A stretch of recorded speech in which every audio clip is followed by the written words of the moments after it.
हर हर महादेव भक्तों, कैसे आप सब लोग। एक बार फिर स्वागत है घनश्याम वाणी चैनल में। यहाँ पर मैं आपको माघ मास के प्रतिदिन की कथाओं का श्रवण करने को मिलता है। आज मैं आपको 26वें अध्याय की कथा का श्रवण करवाने जा रही हूँ। इससे पहले की कथाओं का श्रवण करने के लिए अभी आप डिस्क्रिप्शन में लिंक है, वहां से जाकर के आप चेकआउट कर सकते हैं। तो चलिए हम 26वें अध्याय की ओर चलते हैं। पथिक कहने लगा कि हे प्रेत, तुमने सारस के वचन किस प्रकार और क्या सुने थे, सो कृपा करके कहिए। प्रेत कहने लगा कि इस वन में कुहरा नाम की नदी पर्वत से निकली है। मैं घूमता घूमता उस नदी के किनारे पहुंचा और थकावट दूर करने के लिए वहां पर ठहर गया। उसी समय लालमुख और तीखे दांतों वाला एक बड़ा उदर वृक्ष से उतरकर जल्दी से वहां पर आया और जहां एक सारस सोया हुआ था, उस चंचल बंदर ने कई एक पक्षियों को देखकर उस सोए हुए सारस को दृढ़ता से पैरों से पकड़ लिया और तो सब पक्षी उड़कर वहां से चले गए, परंतु सारसी भयभीत होकर विलाप करती हुई वहां ही रुक गई।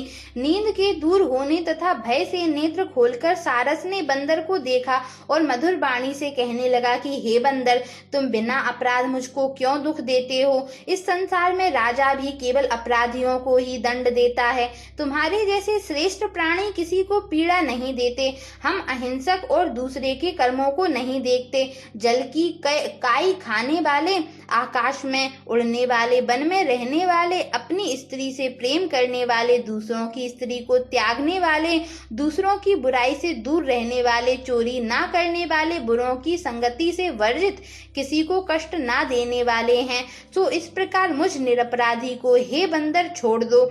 मैं तुम्हारे पहले जन्म के वृतांत जानता हूँ। यह वचन सुनकर वह बंदर उसको छोड़कर दूर बैठ गया और कहने लगा कि तुम मेरे पूर्व जन्म का वृतांत को कैसे जानते हो। तुम अज्ञानी पक्षी हो और मैं वन में घूमने वाला हूँ। सारस कहने लगा कि मैं अपनी जाति की स्मृति के बल से तुम्हारे पूर्व जन्म का सब वृतांत जानता हूँ। तुम पूर्व जन्म में विंध्य पर्वत के राजा थे और मैं तुम्हारे कुल का पूज्य पुरोहित था। तुम राजा होकर अपनी प्रजा को पीड़ा दिया करते थे। विवेकहीन तुमने बहुत सा धन इकट्ठा किया, सो बानर प्रजा की पीड़न रूपी अग्नि को ज्वाला से तुम पहले ही तप चुके थे। पहले तुम कुंभी पाक नरक में गिरे गए। तुम्हारे शरीर को नरक में 3000 वर्ष बीत गए। फिर नरक से निकलकर बचे हुए पापों के कारण इस बंदर की योनि में आए और मुझको मारना चाहते हो। पूर्व जन्म में तुमने ब्राह्मण के बाग से लूटकर बलपूर्वक फल खाए थे। उसका यह भयंकर फल हुआ कि तुम बानर और वनवासी हुए। प्राणी अवश्यमेव अपने किए हुए कर्मों को भोगता है, इसको देवता भी हटा नहीं सकते। इस प्रकार मैं सारस का जन्म लेकर भी अज्ञान से मोहित नहीं हुआ। इतनी कथा सुनकर बानर कहने लगा कि यदि ठीक ही जानते हो तो बताओ तुम पक्षी कैसे हुए। सारस कहने लगा कि मेरी दुर्गति का कारण भी सुनो। तुमने नर्मदा नदी के किनारे पर सूर्य ग्रहण के समय बहुत से ब्राह्मणों के निमित्त 100 ढेर अन्न के दान किए थे। मैंने पुरोहिताई को मद से थोड़ा सा ब्राह्मणों को दिया और बाकी सब मैं आप हर ले गया।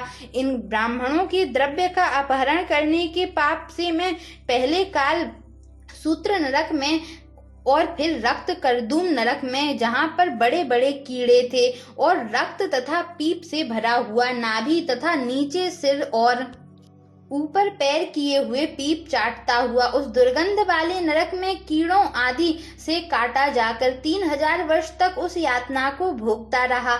मैं नरक के दुख का वर्णन नहीं कर सकता। फिर नरक की यातना से मुक्त होकर यह सारस का जन्म पाया, क्योंकि पूर्व जन्म में अपनी बहन के घर से कांसे का बर्तन चुराया था। इसको मैंने एक जुआरी को दिया, इसी से मैं सारस योनि में आया। यह मेरी स्त्री पिछले जन्म में ब्राह्मण थी, इसने भी कांसे की चोरी की थी, इसी से यह मेरी स्त्री और सारसी हुई। यह सब मैंने तुमसे कर्म फल कहा। अब भविष्य की बात भी सुनो। अब मैं तुम और यह मेरी स्त्री भी हंस होंगे और कामरूप देश में सुख से निवास करेंगे। फिर इसके पश्चात गौर योनि में और फिर जाकर दुर्लभ मनुष्य योनि को प्राप्त होंगे। इसमें मनुष्य पाप और पुण्य दोनों ही कर सकता है। इस प्रकार शिव के माया से यह सारा जगत मोह को प्राप्त होता है। न केवल हम ही परंतु इस संसार की सभी जीव प्रवृत्ति मार्ग में फंसकर अच्छे और बुरे कर्म करते हैं और उनका फल भोगते हैं। इसीलिए सब प्राणियों को धर्म का सेवन करना चाहिए। देवता, असुर, मनुष्य, व्याध, कीड़े मकोड़े सभी से यह कंटक रूपी मार्ग नहीं छूटता।